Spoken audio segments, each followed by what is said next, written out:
மண்ணின் சாமிகள் நிகழ்ச்சிக்காக சென்னை குரோம்பேட்டையில் அமைந்திருக்கக்கூடிய வரலாற்று சிறப்பு மிக்க ஸ்ரீ படவேட்டம்மன் ஆலயத்துக்கு தான் வந்திருக்கோம். வாங்க அம்மனம் தரிசனம் செஞ்சுட்டு மற்ற விஷயங்களை பேசலாம்.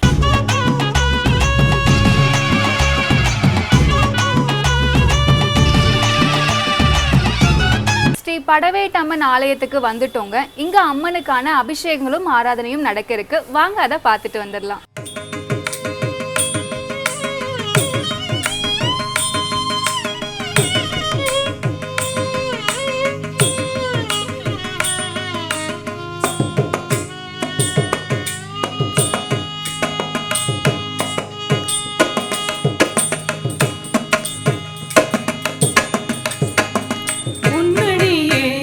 கதியின்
படவேட்டம்மன் ஆலயத்தில் அரச மரத்துக்கு அடியில் விநாயகரும் ராகுகேதுவும் இருக்காங்க. அதனால் ராகுகேது தோஷம் இருக்கவங்க இந்த கோயிலுக்கு வந்து 21 வாரம் 21 முறை வந்து சுற்றி வந்தாங்கன்னா அவங்களுக்கு ராகுகேது தோஷம் நீங்கும்னு சொல்லப்படுது. அதுக்கு அடுத்தபடியாக குழந்தை வரம் இல்லாதவங்க அதே மாதிரி 21 வாரம் 21 முறை வலம் வேண்டிக்கிட்டாங்கன்னா அவங்களுக்கும் குழந்தை வரம் கிடைக்கும்னு சொல்லப்படுது.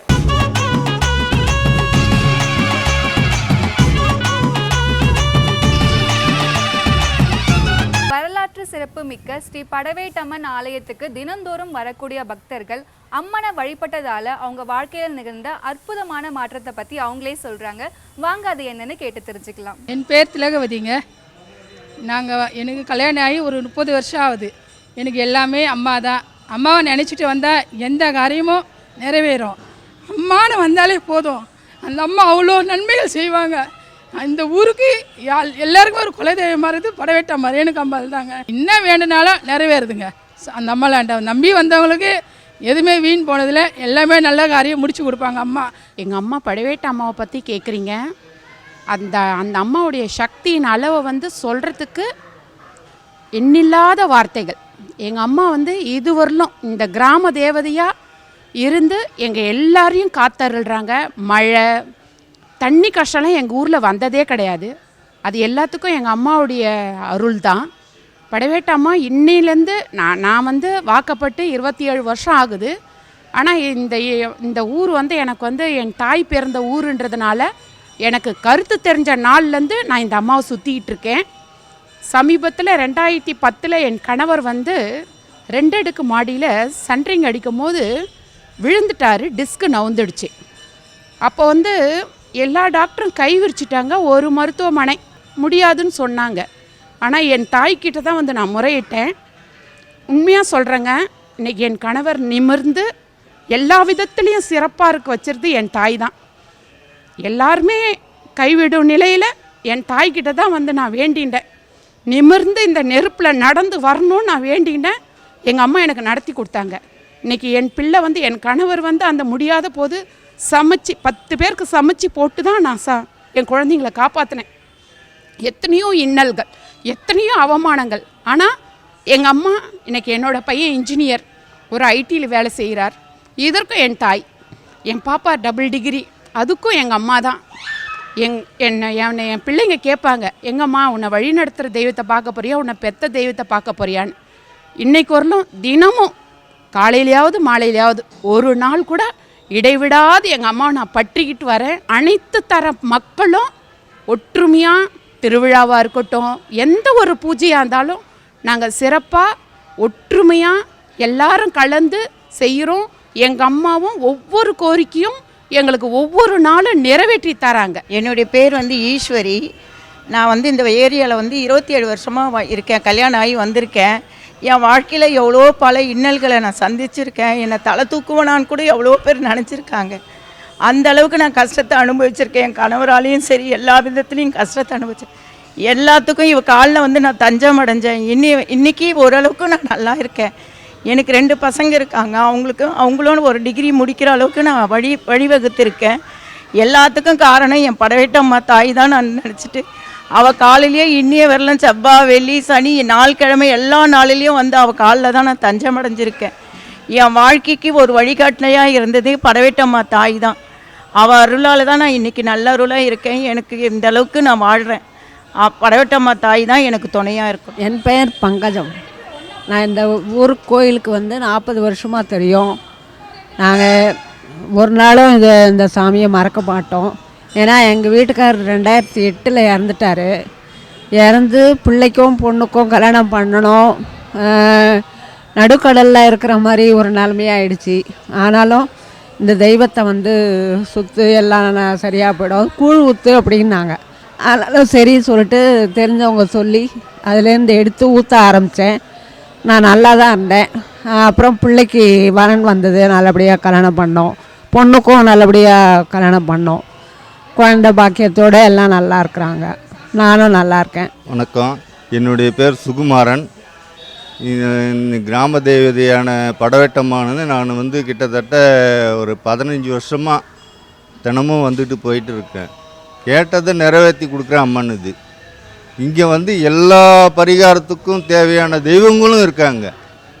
ஒரு பரிகாரத்துக்கு தேவையான அம்மன், முருகர், விநாயகர், வராகி அம்மன், இந்த மாதிரி எல்லா அம்மனும் இருக்காங்க. அவங்களுக்கு தேவையான பரிகார பூஜைகளும் எந்த பூஜையாக இருந்தாலும் இதை சிறப்பாக செஞ்சு தராங்க.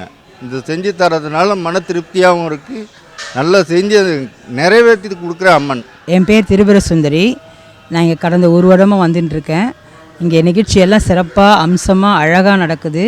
இங்கே இருக்கிற நிர்வாகியும் குருக்களும் ரொம்ப சிறப்பாக நேர்த்தியாக பண்ணுறாங்க. ரொம்ப பிடிச்சிருக்கு. இந்த அம்மாக்கிட்ட எது கேட்டாலும் கிடைக்கும். என் பேர் உஷா.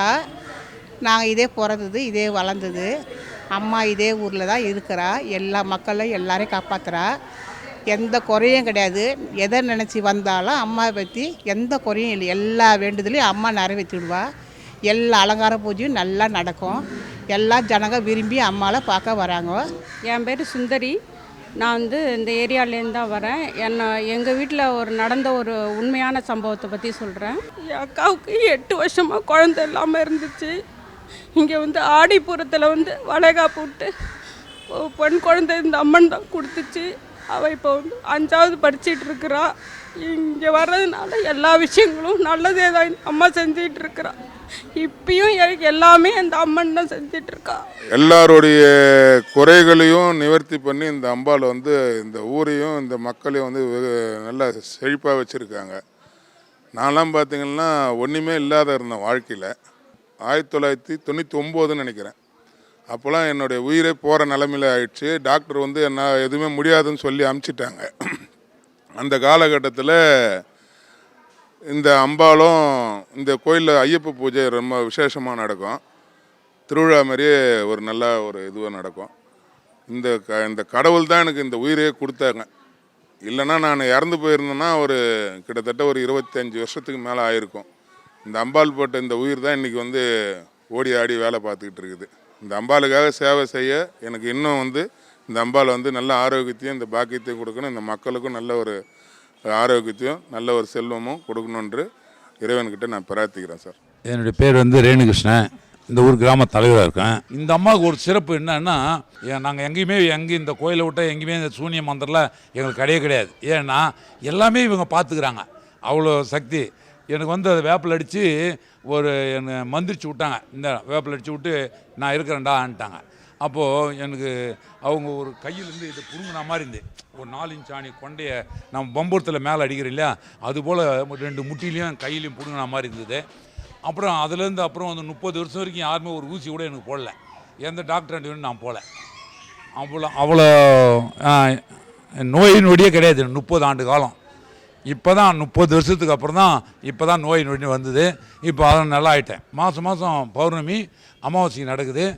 மேல்மலையில் ஒரு நடக்கிற மாதிரி இங்கே ஒரு யாகம் நடக்கும். அந்த வெண்கடுக்கு சமத்து வந்து 3 சுற்றி தலையை சுற்றி இந்த பக்கம் ஒரு 3 சுற்றி அந்த யாகத்தில் போகிறோம். யாகம் நடக்குது. வெளியே போய் முறைப்படி போய் வெளியே மோளந்தாளத்தோட வழுக்கி ஏற்றி வந்து நடத்துகிறோம். அமாவாசைக்கு பௌர்ணமியில் இங்கே விழா நடந்துகிட்டு இருக்குது. ஐக்கியருக்கு யாகம் நடக்குது. எல்லாம் என்னென்னலாம் கிராம சேமத்துக்கும் மக்கள் சேமத்துக்கும் என்னெல்லாம் வந்து பயனடைகிறதுக்கு பக்தர் பயனடைகிறதுக்கு எதெல்லாம் நல்லதோ அதெல்லாம் எங்களுக்கு தெரிஞ்சாலும் நல்லது பண்ணிகிட்டு இருக்கோம். இந்த ஊரில் இந்த படவேட்டம்மன் ரேணுகம்பாள் அவங்க வந்து குடிகொண்டு இருக்கிறாங்க. இந்த ஊர் வந்து ஜமீன்தார் ஆண்ட ஊர். அதில் வந்து இங்கே வழியாக வந்தவங்க இந்த கோவிலை வந்து குலதெய்வமாக படவேட்டம்மனை வந்து குலதெய்வமாக எல்லாருமே வந்து போற்றி வந்திருக்கிறாங்க. இதில் என்னுடைய பங்கு என்ன நான் இந்த ஊருக்கு கிராம துணை செயலாளர் தலைவராக இருக்கிறேன். நான் இங்கே ஆடி மாதம் 4ஆம் வாரம் மிக சிறப்பாக ஒரு 1000 பேருக்கு மேலே தீமிதிச்சு இந்த ஊரே இந்த கிராமத்திலலாம் இப்போ வந்து நகரமாக ஆயிடுச்சு. இப்போ பார்த்தீங்கன்னா கிராமத்தில் எப்படி பண்ணுவாங்களோ அதே மாதிரி 10 நாள் திருவிழா இந்த ஊரில் நடக்கும். 10 நாளும் ஒரு நாள் ஒரு விசேஷம் நடந்துகிட்டு இருக்கும். ஏன் வந்து நல்லா இவ்வளோ வந்து பவர்ஃபுல்லாக இருக்கிறாங்க அப்படின்னா, இல்லை இந்த ஊரில் என்ன நடக்கும், இந்த கோயிலில் பொறுத்த வரைக்கும் நீங்கள் வெளியில் என்ன வேணால் முடிவு பண்ணிட்டு வாங்க, இந்த கோயிலுக்குள்ளே வந்துட்டிங்கன்னா அம்பாள் என்ன நினைக்கிறாங்களோ அதுதான் நடக்கும். நாங்கள் வெளியில் என்னென்னவோ பேசிட்டு வருவோம். நாங்கள் இதை இப்படி பண்ணணும் அப்படி பண்ணணுவாங்க. அவங்க என்ன நினைக்கிறாங்களோ அவங்க வேண்டி இவங்க வச்சுப்பாங்க. அவங்க வேண்டியது தான் எல்லாமே நடக்கும். அதனால் நீங்கள் மனசார உருவி நீங்கள் கேட்குறீங்கன்னா உங்களோட கோரிக்கையை கட்டாயமாக அந்தந்த கோரிக்கை வரும். நான்லாம் வந்து தனிப்பட்ட முறையில் இப்போன்னு கிடையாது. நான் வெளியில் இப்போ நம்ம நிர்வாகத்தில் இருந்தால் கூட என்னுடைய தொழில் நிமித்தமாக வெளியில் போயிடுவேன். எனக்கு ஒரு மனசு ஒன்று சரி இது நம்மளுக்கு தடங்களாக இருக்குது அப்படின்னு சொன்னோம்னா நேராக நம்ம இங்கே வந்துட்டு அப்படியே ஒரு ரவுண்டு சுற்றிட்டு சாமி கும்பிட்டு போயிட்டே இருப்போம். நாங்கள் கும்பிட்டோன்னா அது பாட்டுக்கு அது வேலை நடக்கும். அந்த ஒரு பவர் இங்கே இருக்குது. மற்றபடிலாம் வந்து இங்கே வந்து எல்லாருமே நாளுக்கு நாள் பார்த்திங்கன்னா இதோடைய ரொம்ப பேர் தெரிஞ்சு என்ன பண்ணுறாங்க, குலதெய்வம் ஆரணிக்கு போவாங்க படவேடுக்கு. எல்லாம் தெரிஞ்சு இங்கே வந்து லோக்கலில் படவேட்டம்மன்றது இங்கே தான். அதனால் எல்லாருமே என்ன பண்ணுவாங்க, எல்லாம் இங்கேயே வந்துடுவாங்க. இங்கேயே வந்து அவங்களுடைய கோரிக்கைகளை அம்பாள் கிட்ட சொல்லுவாங்க. அவங்க அதேமாதிரி நிறைவேற்றிடுவாங்க. என் பேர் கார்த்திகா. நாங்கள் பிறந்து வளர்ந்தது எல்லாமே இந்த ஏரியாவில் தான் நாங்கள் இருந்தோம். ஸோ எந்த ஒரு வேண்டுதல் இங்கே அம்மன் கிட்ட வச்சாலுமே ஒரு 3 நாளில் வந்து கண்டிப்பாக ஏதோ ஒரு சேஞ்சஸ் தெரியும். அதாவது உடம்பு சரியில்லைனாலும் சரி, பண பிரச்சனைனாலும் சரி, என்ன ஒரு வேண்டுதல் நம்ம வச்சாலும் கண்டிப்பாக ஒரு 3 டேஸில் வந்து சேஞ்சஸ் தெரியும். அது நான் நிறைய ரியலைஸ் பண்ணியிருக்கேன். நான் இங்கே வந்து மருவத்தூர்லலாம் நடக்கிற வேள்வி பூஜையில் கலந்துக்க முடியாததெல்லாம் இங்கே நடத்துகிறாங்க. ஸோ அதில் எல்லாத்துலேயும் நம்ம கலந்துக்க முடியுது. ரொம்ப தூரம் போக முடியாதெல்லாம் இங்கே நல்லா சிறப்பாக நடக்குது. ஸோ அதிலலாம் நம்ம கலந்துக்க முடியுது. என்னோடய பேர் லக்ஷ்மி. நான் இங்கே சின்ன தெருவில் தான் இருக்கேன். நான் இங்கே வேண்டிட்டு நடந்தது என்னென்னா வந்து எனக்கு குழந்தை பிறக்கணுன்ட்டு நான் நல்லபடியாக வேண்டிகிட்டு இருந்தேன். அதே மாதிரி எனக்கு நல்லபடியாக குழந்தை பிறந்தது. ஆக்சுவலாக அது எனக்கு ரொம்ப சந்தோஷம். அது எப்படி சொல்கிறதுன்னு தெரியல. ஆக்சுவலாக கோயிலில் வந்து இங்கே சாமி கும்பிட்டுட்டு நான் டெலிவரிக்கு இங்கேருந்து தான் ஹாஸ்பிட்டல் போனேன். ஒவ்வொரு வாட்டியும் அவனை இங்கே வந்து தான் நான் அர்ச்சனை பண்ணிட்டு பிறந்த நாளுக்கு. அது என்னால் மறக்கவே முடியாது. என் ஹஸ்பண்டுக்கும் ஒரு சில 2-3 வாட்டி அடிபட்டு உடம்பு சரியில்லாத போது நான் இங்கே வந்து வேண்டியிருக்கேன். நல்லபடியாக சரியாக இருக்குது. அறிவழகன். இப்போ 25 வருஷமாக இருக்கிறோம் கோயிலில். நம்மளோட சக்தியால் நம்ம 25 பேர் இருக்கிறோம். நம்ம நினச்சதை நிறைவேற்றுவாங்க. குழந்தை இல்லாதலாம் குழந்தை கொடுத்து அந்த மாதிரி தெய்வம் மாதிரி எல்லாமே கொடுப்பாங்க. சில பேர் 15-20 வருஷம் குழந்தை இல்லாதவங்களாம் 2 குழந்தையோட கொடுத்துட்றாங்க. அந்த அளவுக்கு அந்த சக்திக்கு தகுந்த இந்த அருளால் தான் அந்த கிராமமே நல்ல சிறப்பாக இருக்குது. ஸ்ரீ படவேட்டம்மனை பொறுத்த வரைக்கும் வந்து இவங்க பல்லாயிரம் ஆண்டுகளுக்கு முன்பே தோன்றியிருக்காங்க. ஆனால் குறிப்பாக இந்த ஆண்டில் தான் தோன்றியிருக்காங்க அப்படின்னு சொல்லிட்டு வரலாற்று பதிவுகள் வந்து சரியாக கிடைக்கல. மற்றபடி வரலாற்று சிறப்பு வாய்ந்த இந்த கோவிலில் பார்த்தீங்கன்னா பக்தர்கள் மனமுருகி என்ன வேண்டிக்கிட்டாலுமே அது வந்து நடக்கும்னு நம்பப்படுது. அது மட்டும் இல்லாமல் மனசில் ஏதாவது குறை இருந்தால் அது 3 நாட்களுக்குள்ளே ஏதாச்சும் ஒரு நல்ல பலன் வந்து கிடைக்கும், நல்ல செய்தி கிடைக்கும்னு பக்தர்களால் நம்பப்படுது. இந்த கோயில் பார்த்தீங்கன்னா வெவ்வேறு காலகட்டத்து மன்னர்களால் வெவ்வேறு வகையில் வந்து மேம்பாடு செய்யப்பட்டுட்டு வந்துருக்கு. அது மட்டும் இல்லாமல் அந்த காலத்தில் அம்மனை வந்து கண்டெடுத்திருக்காங்க. அந்த அம்மனை தான் இன்று வரைக்குமே வந்து பூஜை செஞ்சு வழிபட்டுட்டு வராங்க. இப்போ நீங்கள் பார்க்குற அம்மன் சிலைகள், பரசுராமர் சிலைகள் எல்லாமே வந்து அத்தி மரத்தால் செய்யப்பட்டது. பொதுவாக பார்த்தீங்கன்னா ஏதாச்சும் பிரச்சனை இருக்குன்னா இங்கே இருக்கக்கூடிய அம்மன் சிலைகளை வந்து தலையில் சுமந்துக்கிட்டு கோவிலில் வந்து நீங்கள் 3 முறை வலம் வந்தீங்கன்னா நீங்கள் என்ன பிரச்சனைக்காக வேண்டிக்கிட்டீங்களோ அந்த பிரச்சனை வந்து 21 நாட்களுக்குள்ளே சரியாகும் அப்படின்னு சொல்லிட்டு பக்தர்களால் நம்பப்படுது. அதுக்கு அடுத்தபடியாக பார்த்தீங்கன்னா இங்கே பரசுராமர் சிலை இருக்குது. பரசுராமர் சிலையை வந்து நீங்கள் தலையில் சுமந்துக்கிட்டு கோவிலை வந்து 3 முறை நீங்கள் வலம் வந்தீங்கன்னா குழந்தை வரம் இல்லாதவங்களுக்கு வந்து குழந்தை பாக்கியம் கிடைக்கும்னு நம்பப்படுது. ஸோ உங்களுக்கு ஏதாச்சும் பிரச்சனை இருக்கீங்கன்னா கண்டிப்பாக வந்து இந்த சாமி சிலைகளை வந்து தலையில் சுமந்துக்கிட்டு நீங்கள் அந்த பிரச்சனைக்காக பிரார்த்தனை பண்ணிக்கிட்டால் அந்த பிரச்சனை வந்து 21 நாட்களுக்குள்ளே சரியாகும்.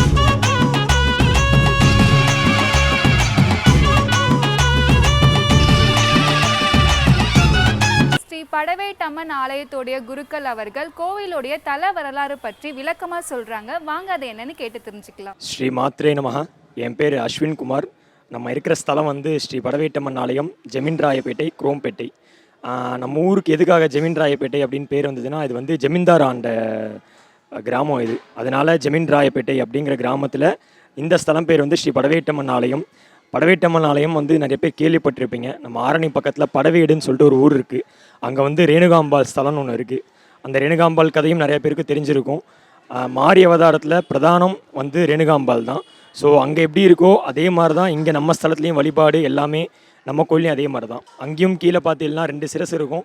நம்ம கோயிலையும் பார்த்தீங்கன்னா கீழே 2 சிரசு. மற்ற எல்லா கோயிலையும் பார்த்தீங்கன்னா கீழே வந்து பிரதானமாக ஒரு சிரசு இருக்கும், மேலே சுதச்சிருப்பமோ இல்லை கட்சிருப்பமோ இருக்கும். ஆனால் நம்ம ஸ்தலத்தில் மட்டும்தான் கீழே 2 சிரசும் மேலே சிற்பமும் இருக்குது நம்ம கோயிலில். நம்ம கோயிலில் பார்த்தீங்கன்னா இப்போ முடிஞ்ச உற்சவம் வந்து 324வது ஆடி மாத உற்சவம் இப்போ முடிஞ்சது. எப்பயுமே பார்த்தீங்கன்னா ஆடி மாதம் 4வது வாரம் வந்து நம்ம கோயிலில் பிரம்மோத்சவம் நடக்கும். கொடி திவஸ்கம்பம் இருக்கிறனால 10 நாள் உற்சவம் உண்டு.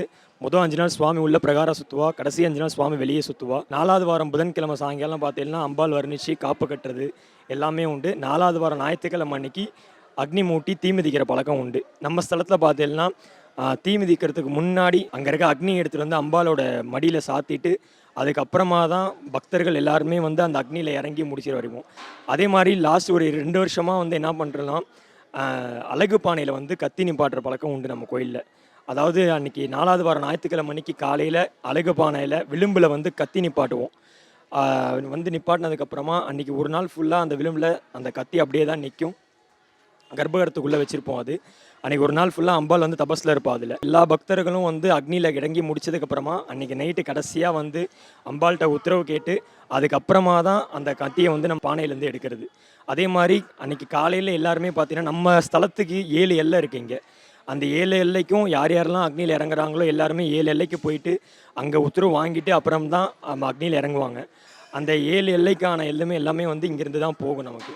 அன்றைக்கி சாயங்காலம் வந்து அன்றைக்கி நைட்டு எல்லாமே அக்னியில் இறங்கி முடிச்சதுக்கு அப்புறமா அம்பாள் வந்து வெளியே திருவீதி உலா போவா. அன்றைக்கி வந்து பார்த்திங்கன்னா அன்றைக்கி அதே மாதிரி அந்த அக்னி எடுத்து அம்பாளோட மடியில் கட்டினதுக்கப்புறமா அம்பாளோட முகம் மாறுறது இந்த ஊர் ஜனத்துக்கும் இந்த பக்தர்கள் எல்லாருக்குமே தெரியும். நம்ம ஸ்தலத்தில் வந்து எல்லா உற்சவமே பண்ணிகிட்டு இருக்கோம். அமாவாசை உண்டு, பௌர்ணமி உண்டு, சங்கட சதுர்த்தி, பிரதோஷம், கிருத்திகை எல்லாமே உண்டு. அதே மாதிரி நம்மள்ட்ட வராகி அம்மன் வந்து உற்சவர் இருக்கிறனால தேய்பிரை பஞ்சமி, வளர்பிரை பஞ்சமி ரெண்டுமே பண்ணிட்டு இருக்கோம். 2 பஞ்சமிக்குமே வந்து காலையில் அபிஷேகம், வளர்பிரை பஞ்சமியில் சாயங்காலம் பீஜாட்சரம் ஹோமம் உண்டு. அம்பாள் கிட்ட வந்து சோமஸ்கந்தர் விக்கிரகம் ஒன்று இருக்குது. ஸோ யார் யாருக்கெல்லாம் சந்தான பாக்கியம் தள்ளி போகுது, 10 வருஷமாக எனக்கு வந்து குழந்தை இல்லை, இது இந்த மாதிரி 15 வருஷமாக குழந்தை இல்லை அப்படின்னா நம்ம ஸ்தலத்துக்கு வந்து உள்ள சோமஸ்கந்தர் சிலை இருக்குது. அதை அம்பாள்கிட்ட வச்சு பிரார்த்தனை பண்ணி கொடுப்போம். தம்பதியாக வந்து 2 பேரும் வந்து சுவாமி அம்பாளை நல்லா பிரார்த்தனை பண்ணிட்டு பிரதட்சணை வந்து தொட்டில் இருக்குது. அந்த தொட்டிலில் அந்த சோமஸ்கந்தர் சிலையை போட்டிட்டு அம்பாள் கிட்ட அடுத்த 1 வருஷத்துக்குள்ளே எனக்கு இதே மாதிரி சந்தான பாக்கியம் கிடச்சுன்னா அந்த குழந்தையும் இதே தொட்டிலில் உனக்கு வந்து சமர்ப்பிக்கிறேன் அப்படின்னு சொல்லிட்டு அம்பாள்கிட்ட பிரார்த்தனை பண்ணிட்டு போயிட்டு நிறையா பேருக்கு வந்து 99.9% வந்து பரிபூர்ணமாக கிடச்சிருக்கு. அதே மாதிரி நம்ம கோயில் ஆடி மாத உற்சவத்தில் அக்னி செட்டி எடுக்கிறதும் வந்து நம்ம அக்னி தேவன் சன்னதியிலேருந்து தான் போகும். அதே மாதிரி அந்த அக்னி நெருப்பு மூட்டுறதும் வந்து நம்ம அக்னி செட்டி எடுக்கிற அங்கேருந்து தான் வந்து நம்ம நெருப்பு மூட்டுறதும் உண்டு. நம்ம கோயிலில் ஸ்தல வரலாறு இதுதான். ஸ்ரீ படவேட்டம்மன் ஆலயத்துடைய குருக்கள் கோவிலில் என்னென்ன சன்னதிகள் இருக்குன்ற விஷயத்த தெளிவாக சொல்கிறாரு. வாங்க அதை என்னென்னு கேட்டுட்டு வந்துடலாம். நம்ம ஸ்தலத்தில் பார்த்தீங்கன்னா கற்பக விநாயகர் இருக்கார், அருள்பாலிக்கிறார். விசாலாட்சி சமேத காஷி விஸ்வநாத சுவாமி அருள்பாலிக்கிறார். அதே மாதிரி வள்ளி தேவசேனா சமேத சுப்பிரமணிய சுவாமி அருள்பாலிக்கிறார். துர்காம்பிகள் அருள்பாலிக்கிறார். காலபைரவர் உண்டு, நவகிரகங்களும் உண்டு. ஆல்ரெடி சொன்ன மாதிரி அக்னி துர்காதேவி சமேத அக்னி தேவ ஸ்தலமும் அருள்பாலிக்கிறார் நம்ம கோயிலில். படவேடு ரேணுகா தேவி எப்படி பூமியில தோன்றினாங்க என்ற விஷயத்தை பத்தி கோவில் குருக்கள் அவர்கள் விளக்கமா சொல்றாங்க. வாங்க அது என்னன்னு கேட்டு தெரிஞ்சுக்கலாம். ஸோ ரேணுகாம்பாலோட வரலாறு பார்த்தீங்கன்னா ஜமதக்னி முனிவர் அப்படின்னு சொல்லிட்டு ஒரு முனிவர் இருக்கா. அவளோட மனைவி தான் ரேணுகாம்பாள். ஸோ ஜமதக்னி முனிவரோட பூஜைக்காக ரேணுகாம்பாள் வந்து கமண்டல நதி அப்படிங்கிற நதியில் போய் அங்கே இருக்கிற மண்ணிலேயே பானையை வடிவமைச்சு அங்கேருந்து ஜலம் எடுத்துன்னு வந்து ஜமதக்னி முனிவருக்கு பூஜைக்காக கொடுப்பா. ஒரு நாள் அப்படி மண் பிடிக்கல, மண்ணில் பானை செஞ்சுட்டு இருக்கிறப்ப மேலே விமானத்தில் வந்து கந்தர்வர் போகிறத ரேணுகாம்பாள் பார்த்த உடனே அந்த கற்பு இதான மாதிரி இதானவே என்ன பண்ணால் அந்த மண் பானை வந்து உடஞ்சிடும் அன்னைக்கு. ஸோ அது என்ன ஜமதக்னி முனிவர்கிட்ட போய் கேட்க போகிறப்ப இந்த மாதிரி நீ பார்த்தனால உன்னோட கற்பு இதாக எடுத்து அப்படிங்கிறனால இந்த மாதிரி நீ எனக்கு வேணாம் அப்படின்ற மாதிரி வந்து ஜமதக்னி முனிவர் வந்து இது பண்ணிடுவார். அப்படி இருக்கிறப்ப ஜமதக்னி முனிவர் என்ன பண்ணுவார்னா அவரோட 4 பசங்க இருக்காங்க. அந்த 4 பசங்களை ஒருத்தர் வந்து அவங்க அம்மாவோட இதை துண்டிக்கணும் அப்படின்னு சொல்கிறதுனால யாருமே பண்ண மாட்டா. ஆனால் கடைசி 4வது பிள்ளையான பரசுராமர் அப்படிங்கிறவர்கிட்ட வந்து பரசுராமர் எல்லாருக்குமே தெரிஞ்சிருக்கும். அந்த அவரோட அவதாரத்துக்கிட்ட வந்து ஜமதக்னி முனிவர் வந்து சொல்லுவார், இந்த மாதிரி உங்கள் அம்மாவோட வந்து சிரசை வந்து நீ வெட்டிட்டு வரணும் அப்படிங்கிற மாதிரி ஜமதக்னி முனிவர் வந்து கட்டளையிடுவார். உடனே பரசுராமரும் வந்து தந்தை சொல்கிறத வந்து தட்டக்கூடாது அப்படிங்கிறனால வீரியமாக போயிட்டு ரேணுகாம்பாலோட சிரசை வந்து தும்பிச்சுட்டு வந்துடுவார். திருப்பி வந்தவனே ஜமதக்னி முனிவர் வந்து நீங்கள் சொன்னதை நான் கேட்டுட்டேன், எனக்கு ஒரு இது வேணுங்கிறதுக்கான கேட்டப்ப ஜமதக்னி முனிவர் என்ன சொல்லுவார்னா, உனக்கு என்ன வரம் வேணுமோ கேளு, அது கண்டிப்பாக உனக்கு நிறைவேறும் அப்படின்னு கேட்குறப்ப பரசுராமர் என்ன பண்ணிவார்னா, இதை எங்கள் தாயோட சிரசை வந்து நான் மீண்டும் உயிர் பெருக்கணும் அப்படின்னு சொல்லிட்டு பரசுராமர் வந்து ஜமதக்னி முனிவர்கிட்ட கோரிக்கையாக வைப்பார்.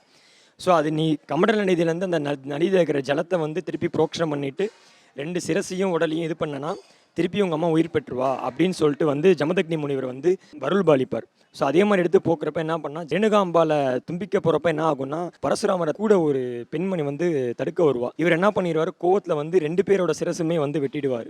ஸோ திருப்பி பரசுராமர் போய் கமல் நந்தி எடுத்து 2 பேர் சிரசும் வந்து சேர்க்குறப்ப என்ன பண்ணிடுவார் அப்படின்னா 2 உடலையும் சிரசையும் வந்து மாற்றி இது பண்ணிடுவார். அதனால என்ன ஆகும் அப்படின்னா திருப்பியும் ரேணுகாம்பாள் வந்து சிவன் கிட்ட முறையிட்டு இந்த மாதிரி இதுக்கப்போ இந்த உலோகத்தில் இருக்கிற பக்த கோடிகள் எல்லாருமே என்னோட சிரசு மட்டும்தான் வந்து வணங்கணும் அப்படிங்கிறனால தான் எல்லா கோயில்லையுமே பார்த்தீங்கன்னா சிரசு மட்டும் வச்சுருப்பாங்க. அதாவது மாரீஸ்வரூபமாக பிரதான ஆதிசக்திங்கிறது வந்து ரேணுகாம்பாள் தான். அதனால தான் எல்லா கோயில்லையுமே சிரசு மட்டும் வச்சு வழிபடுறதுக்கான காரணம் இதுதான். அதனால தான் ரேணுகாம்பாளோட காயத்ரி மந்திரமே சொல்லிட்டு ஆதிசக்தீஷ வித்மகே ஜமதக்னி பத்னீச்ச தீமகி தன்னோ ரேணுகா பிரச்சோதயாதுங்கிறது தான் ரேணுகாம்பாலோட காயத்ரி மந்திரமும். ஸோ இந்த ஆதிசக்தியாக இருக்கிறனால தான் அவள் வந்து மாரீஸ்வரூபமாக பிரதானமாக ஆதிஸ்வரூபினியாக ரேணுகாம்பாள் தான் நம்ம ஸ்தலத்தில். இன்றைய மண்ணின் சாமிகள் நிகழ்ச்சிக்காக சென்னை குரோம்பேட்டையில் அமைந்திருக்கக்கூடிய ஸ்ரீ படவேட்டம்மன் ஆலயத்துக்கு தான் வந்திருந்தோம்.